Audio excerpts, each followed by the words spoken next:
Buenos días, doctor. ¿Un niño puede padecer colon irritable? Hoy resolveremos esta y otras dudas sobre el colon irritable, una patología que afecta más a mujeres y a jóvenes.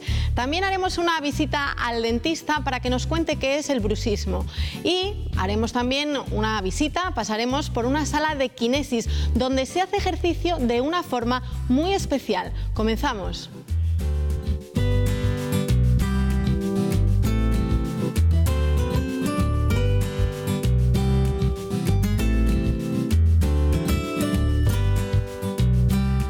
Bueno, bastante porque lo padezco.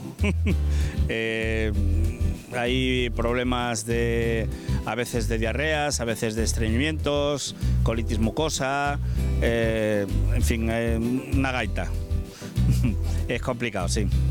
Sé que es una enfermedad muy molesta, que no es grave de morir, pero que da muy mala calidad de vida a la persona que la padece y que da diarreas o estreñimientos crónicos. Vaya, mala de llevar, creo.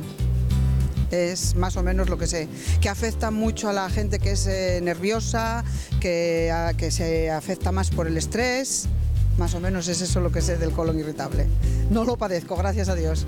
Bueno, es una enfermedad similar al síndrome de Crohn y causa molestias, diarreas, dolores. Muy buenas, Óscar, ¿qué tal? Como siempre estoy estupendo. Bueno, y que no nos falte salud, ¿no? Que es de lo que hablamos. Vamos a hablar hoy de colon irritable. Antes de que hagas tú tu exposición, vamos a escuchar al especialista en aparato digestivo.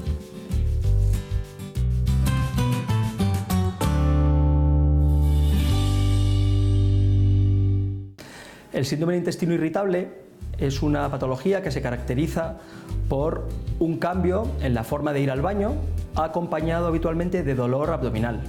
Las causas no son claramente conocidas, aunque se sabe que ciertos alimentos y sobre todo algunos estados de ánimo, la depresión o la ansiedad, pueden hacer que aumenten los síntomas. Los síntomas del intestino irritable son el cambio en la forma de ir al baño, puede ser estreñimiento, diarrea o alternancia de diarrea con estreñimiento, acompañado en múltiples ocasiones de sensación de distensión abdominal, sensación de defecación incompleta o tenesmo rectal, y en otras ocasiones se acompañan de síntomas en otros órganos, como molestias urinarias, molestias osteoarticulares, y se relaciona también con patologías psiquiátricas, psicológicas, como la depresión o la ansiedad. El diagnóstico de la enfermedad es puramente clínico. No hay una prueba de imagen o una prueba de laboratorio que nos pueda dar el diagnóstico. Entonces, los síntomas que hemos dado anteriormente, unidos a una analítica normal y a unas pruebas de imagen, si fuera necesario, normales, nos da el diagnóstico de un síndrome de colon irritable. El tratamiento del colon irritable, como no sabemos la causa que lo produce, ni tenemos un tratamiento específico, lo que hacemos es hacer tratamientos sintomáticos. Se utilizan espasmolíticos para controlar el dolor, laxantes o fármacos que controlan la diarrea, y en otras ocasiones necesitamos utilizar psicoterapia o fármacos antidepresivos para control de síntomas más rebeldes a tratamiento. La prevención de la enfermedad es complicada. Lo más importante es: 1. Intentar controlar los factores que la pueden desencadenar, algunos alimentos que realmente no sabemos qué tipo de alimentos son los que lo producen, es más bien de carácter personal, o el tratamiento de enfermedades como la ansiedad o enfermedades depresivas que pueden ir asociadas con los síntomas. Óscar, vamos a explicar más cosas, vamos a detenernos en el colon irritable, que además parece que cada vez está como más extendida, ¿no?, esta patología, enfermedad. Bueno, es que el colon irritable, Carmen, forma una de esas enfermedades novedosas que algunos autores la encuadran dentro del síndrome de sensibilización central. Aquello que estaba emparentado con la fibromialgia, ciertos tipos de cistitis y, bueno, el síndrome de fatiga crónica, etcétera, etcétera.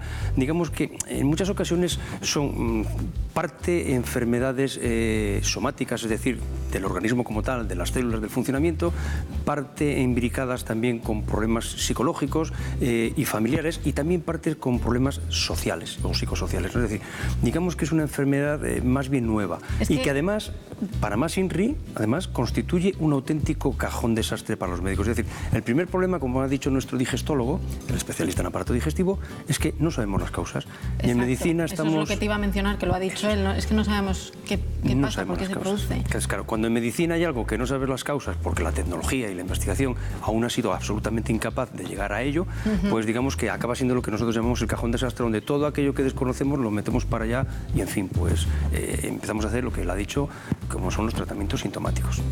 Bueno, pero me imagino que hay unos síntomas comunes para que, digamos, esta persona se le diagnostica el colon irritable. ¿Cuáles son los síntomas más comunes? Bueno, lo habitual es que suele afectar más a las mujeres que a los hombres, que está en la edad temprana media de la vida, es decir, aproximadamente 20, 30 años, y ya, como ¿Y hemos eso dicho, es por algo? con una prevalencia mucho mayor. No sabemos, es que ahí está el problema, porque aquí, por una parte, hay factores genéticos, pero no están bien estudiados, es decir, no hay estudios concluyentes que digan tal tipo de genes o de genética está asociada a. Por otra parte, también tenemos a veces algunas pequeñas intolerancias alimentarias, por ejemplo, que están ahí metidas, que no son muy evidentes, pero que, bueno, que están ahí metidas y que me ocasionan ciertos trastornos compatibles por los síntomas con un síndrome del intestino irritable o enteropatía irritable, porque incluso a veces empieza en la misma boca, entonces lo metemos ahí. Hay veces que, por ejemplo, tenemos un problema de intolerancia a la lactosa, leve, muy leve. Y a veces incluso alternante, ahora me da problemas y ahora no me da problemas. Intolerancia a ciertas proteínas de ciertos alimentos. Intolerancias a veces, bueno, al gluten, problemas que tenemos del gluten, o celiaquías, entre comillas, por llamarlo de alguna forma, menores. En vez de tener la típica enfermedad celíaca que todos conocemos y que ya hablamos en su día, pues digamos que las enfermedades, como todas, tienes desde la típica enfermedad hasta empieza un poquito. Es decir, en medicina no es todo no es todo blanco o negro. Entre el blanco y el negro están todos los tonos de grises, ¿no? Y con las enfermedades, como por ejemplo la celíaca, también nos pasa eso. A veces, es decir, tenemos el celíaco típico que nada más toca un poquitín de gluten, ya está que se pone muy malito, hasta el celíaco que, de pequeña escala, que bueno, que dependiendo de la cantidad de gluten, pues igual se pone un poco peor o un poco mejor, y ahora ha metido más gluten y luego resulta que la semana que viene se encuentra peor y también lo metemos para allá. ¿Por qué? Pues porque hacer a veces diagnósticos enfocado a todo lo que nos pasa a veces es absolutamente imposible, porque tendríamos a la persona viviendo exclusivamente para sus enfermedades y la medicina. Pero bueno, también tenemos medicamentos que nos pueden dar problemas, como hemos dicho, alimentos, y también tenemos factores psicológicos asociados. No sabemos si la psicología afecta al síndrome del intestino irritable o intestino irritable afecta a la psicología. Es decir, al final lo que comenzamos en la disertación un poquito, Carmen, cuando no sabemos cuál es el motivo exacto, es un compendio donde está todo implicado. Porque, por ejemplo, no nos olvidemos de que el tubo digestivo es un músculo hueco que está gobernado básicamente pues, por el sistema nervioso central y por el sistema nervioso periférico. Es decir, que aquí también los nervios, y no nervios de ponerme nervioso, sino las estructuras nerviosas de mi cuerpo, desde el cerebro hasta la médula espinal, también le dicen al intestino cuándo tiene que evacuar, cuándo no tiene que evacuar, cuándo tiene una motilidad, o sea, un movimiento sincrónico para que vaya procesando el alimento, o cuando de repente eso me funciona mal y hay contracciones por todos los sitios y resultado, se me hincha la barriga. Síntomas clásicos, como bien ha dicho nuestro doctor, molestias o dolor de barriga, y luego digamos que hay unos 3-4 tipos distintos. Uno, el que va menos de 3 veces a la semana al baño. Segundo tipo, el que está yendo 3 veces al baño con diarrea, unos, y los otros con estreñimiento. Luego síndromes mixtos, que son ni diarrea ni estreñimiento, sino que a veces depende. Y luego tenemos otra serie de síndromes un poquitín más bien inclasificables, que son pues síntomas a veces como de colon irritable, otras veces que no, que sí. Está influenciado por todo. Es decir, si una persona que tiene una enteropatía colon irritable está pasando por un episodio de estrés, le va a empeorar como norma general. ¿Qué es lo que tenemos que hacer? Si no vemos signos de alarma, y los signos de alarma normalmente en medicina, en este caso son, pues que empiece después de los 50 años. Ahí habría que hacer una endoscopia de entrada. ¿Por qué? Pues porque a veces pasa así. Si no vemos signos de alarma de que a veces, como es un dolor de la parte baja de la barriga, que también se puede corresponder cuando es una mujer a un problema de ovarios, cuando no detectamos que haya pérdida de peso, que eso se produce durante los 6 últimos meses y que el paciente te lo cuenta repetitivamente en este periodo de tiempo, como norma general, y si no tiene 50 años, es un diagnóstico, como ha dicho el doctor, clínico. El diagnóstico clínico quiere decir que no tenemos que hacer más. Una persona que viene contando esos síntomas durante más de 6 meses, sin pérdida de peso, ni de apetito, ni que está en mal estado general, como norma general, hay que tratarlo. ¿Qué tratamientos tenemos? Que es a lo que llegamos ahora. Bueno, una vez que hemos descartado otras enfermedades, porque el diagnóstico es por exclusión, es decir, una vez que yo digo no hay un tumor, no hay una celíaca, no hay una serie de cosas, digo, cajón desastre, intestino irritable, y lo meto para allá. Entonces, ¿qué tratamientos tengo que hacer? Pues depende. Si lo que predomina es la diarrea, tendré que dar medicamentos para disminuir esa diarrea. Si lo que predomina es el estreñimiento, tendré que dar medicación para que me combata ese estreñimiento. Y aquí tenemos los dos tipos fundamentales de fibras, las solubles y las insolubles. Fibra insoluble, trigo, centeno, etc. Fibra soluble, la avena, la esfágula, bueno, que es una cosa que nos venden por ahí a veces en sobrecitos, y depende de cómo sea, damos uno o damos otro. Si además lo que tengo son contracciones espasmódicas, tendré que dar espasmolíticos. Es decir, una contracción espasmódica es que de repente el intestino me hace así y me duele, porque es una contractura mantenida. Digamos que sería el equivalente a que se me ha subido la bola en los gemelos. El intestino hay veces que hace eso, un espasmo, se me ha subido la bola, por llamarlo de alguna forma, el intestino. Tengo que dar un medicamento que me lo relaje, que también utilizamos a veces en problemas de riñón. Y si tengo un trastorno psicológico asociado, hay veces que además de todos estos fármacos, tengo que utilizar medicamentos puramente de la esfera psiquiátrica, antidepresivos o ansiolíticos, es decir, para la depresión y para la ansiedad. Muy bien, pues vamos a ver qué dudas y qué preguntas nos hacen en la calle.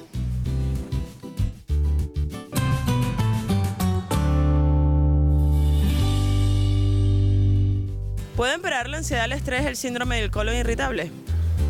Esto es un poquitín como Colón y el huevo de Colón, ¿no? Es decir, la ansiedad empeora el síndrome irritable, pero también el síndrome irritable empeora la ansiedad, con lo cual lo uno y lo otro es cierto. Seguimos, más preguntas. ¿Una operación de apendicitis puede provocar colon irritable? No, una operación de apendicitis, dependiendo de las condiciones, lo que puede provocar son adherencias. Adherencias es que cuando yo hago una herida dentro de la cavidad abdominal, al soldar esa herida hay veces que igual partes del intestino se me sueldan a otras partes del intestino o a la misma cavidad abdominal. ¿Qué ocurre? Que cuando eso se me mueve, tira. Y al tirar, ¿qué me va a dar? Dolor. Y a veces los síntomas pueden ser muy similares, pero el mecanismo es absolutamente distinto. No tiene nada que ver entonces. Eso es. Vamos con más cuestiones. Buenos días, doctor. ¿Un niño puede padecer colon irritable? Pues sí, un niño puede padecer colon irritable, no es que sea muy frecuente y además los niños aguantan casi todos, mucho más que los adultos, con lo cual en muchas ocasiones les estamos restando importancia o incluso estamos confundiéndolo con otros diagnósticos, por lo que decimos, no podemos estar sometiendo permanentemente a nuestra población y mucho menos a nuestros niños sanos a pruebas médicas reiterativas que en ocasiones son peligrosas. Seguimos, nuevas preguntas. ¿Hay medicamentos que mejoren el síndrome del colon irritable? Pues por supuesto que los hay, desde las fibras, cuando son de predominio de diarrea, a los espasmolíticos, cuando lo que predomina es el dolor, a medicamentos que lo que hacen es al revés, es decir, laxantes y cosas para evitar las diarreas, es decir, para cortar lo que habitualmente en la calle llamamos cortar la diarrea.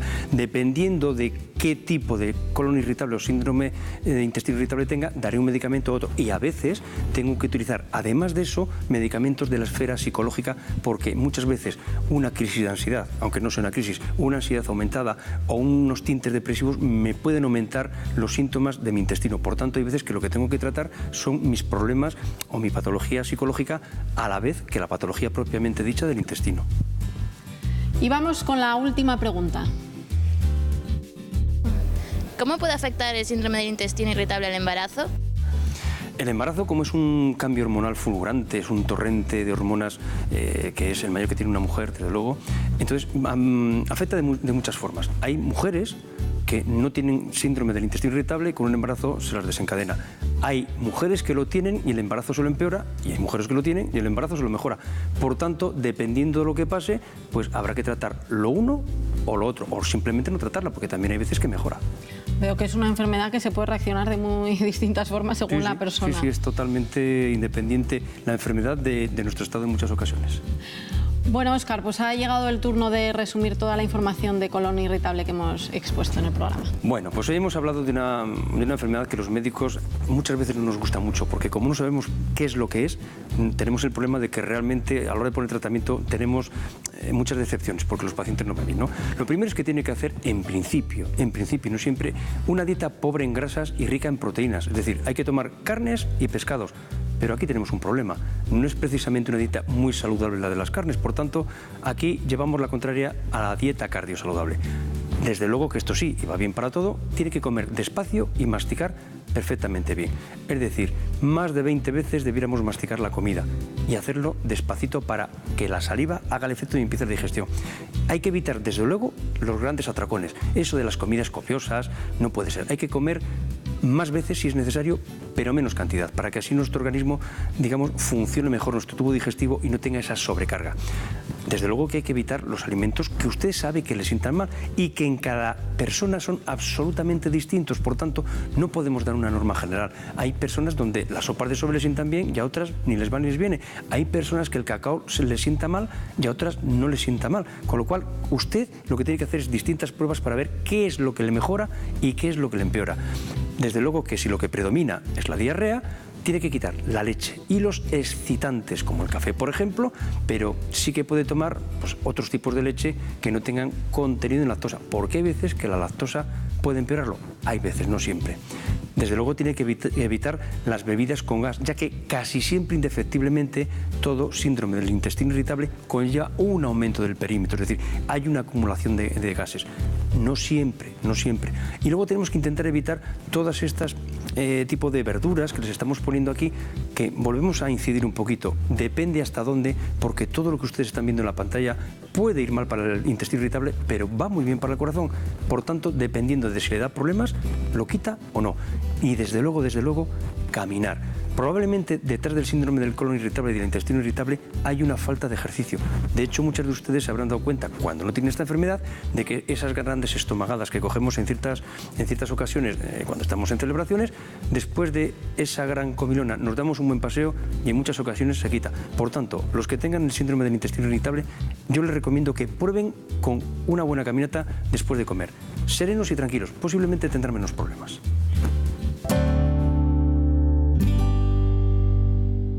La kinesis es una actividad física que responde al entrenamiento funcional. Se trabaja con el cuerpo de manera integral y da muy buenos resultados para aquella gente que no puede ingresar, por ejemplo, de primera mano a la sala de pesas. Bueno, pues en unos minutos veremos cuáles son los beneficios del ejercicio hecho en una sala de kinesis, pero antes nos vamos al odontólogo. Seguramente conocerán uno o varios casos de gente que al dormir le rechinan los dientes. Hablamos del bruxismo. Pues nuestro odontólogo nos va a explicar en qué consiste.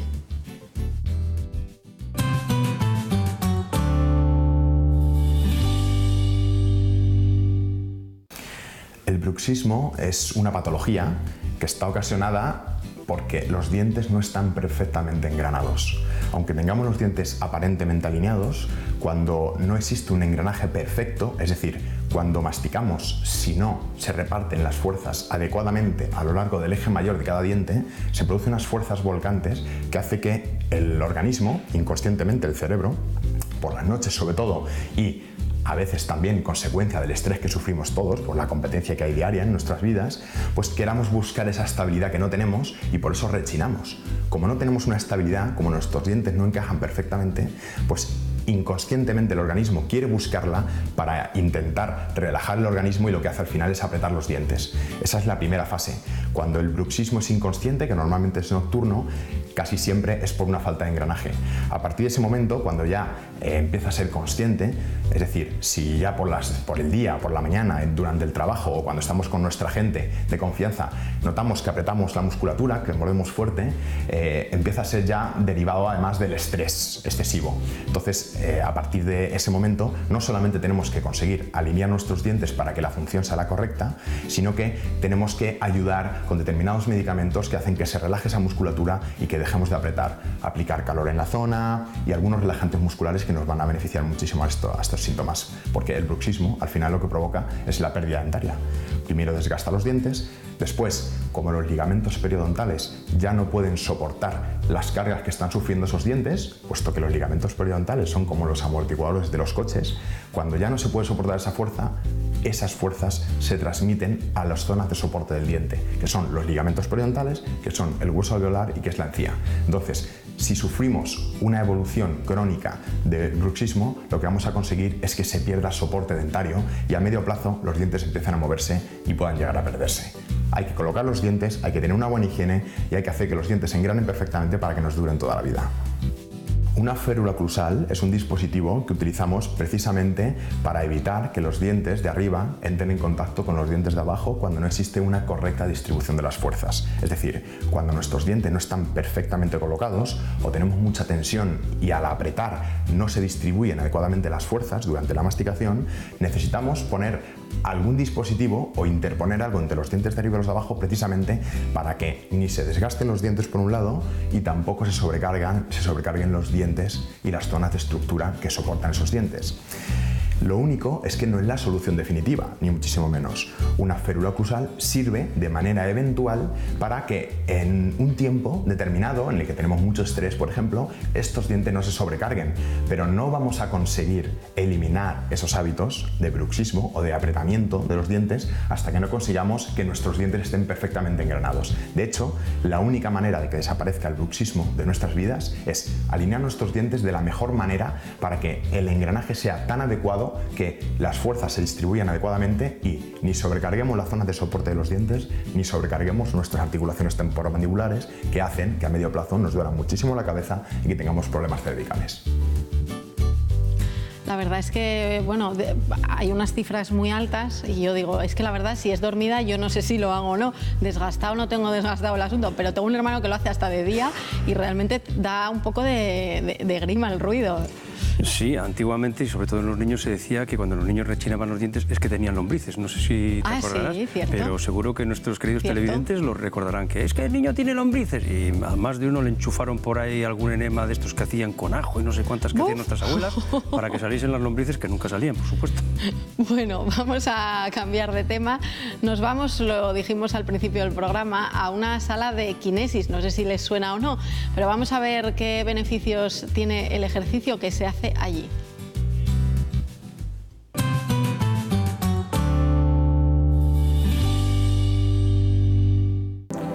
Bien, Kinesis es una maquinaria relativamente nueva que se está utilizando en todo el mundo con resultados muy buenos y responde al entrenamiento funcional. Con ella se puede aplicar movimientos en 360 grados. Entonces el resultado que la persona obtiene es muy beneficioso. Se pueden trabajar personas con problemas, que tengan alguna problemática, o personas que no tengan ningún tipo de problema. Entonces el entrenador puede realizar el entrenamiento como él quiera, entrenando una determinada condición física. Puede entrenar la resistencia, puede entrenar la fuerza, puede trabajar la movilidad con una persona que tiene una prescripción médica de realizarlo. De esa manera es muy práctica para lograr múltiples resultados.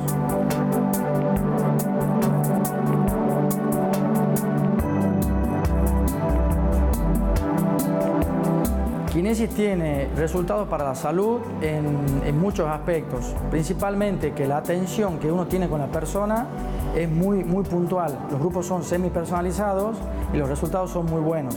Cuando la persona viene derivada de otro profesional, por ejemplo de un médico o de un fisioterapeuta cuando terminó el tratamiento, nosotros complementamos el trabajo para lograr esa reinserción sociolaboral. En el caso de personas que no tienen ningún problema, el entrenamiento es para desarrollar la resistencia o la fuerza o el volumen muscular y se aplican trabajos normales, pero con la maquinaria.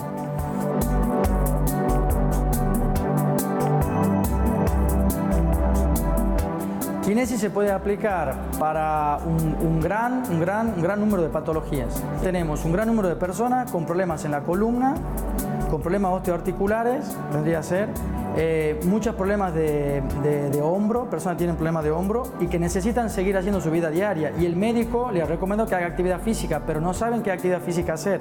Entonces nosotros aquí, con esa prescripción, realizamos una actividad física especial, una actividad física para la salud.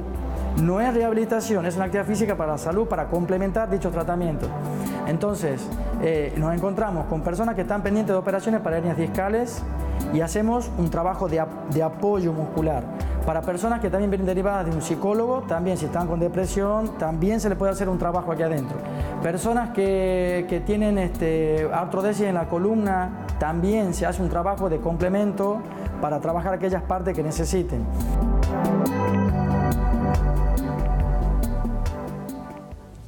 Pues la verdad es que yo no tenía ni idea de lo de la sala de Kinesis. Lo que sí que por las imágenes, no lo sé, habría que probarlo, pero parece como que no te cargas mucho. Los que alguna vez intentamos coger pesas no lo hacemos de forma correcta, igual, no sé, tensamos mucho determinadas zonas.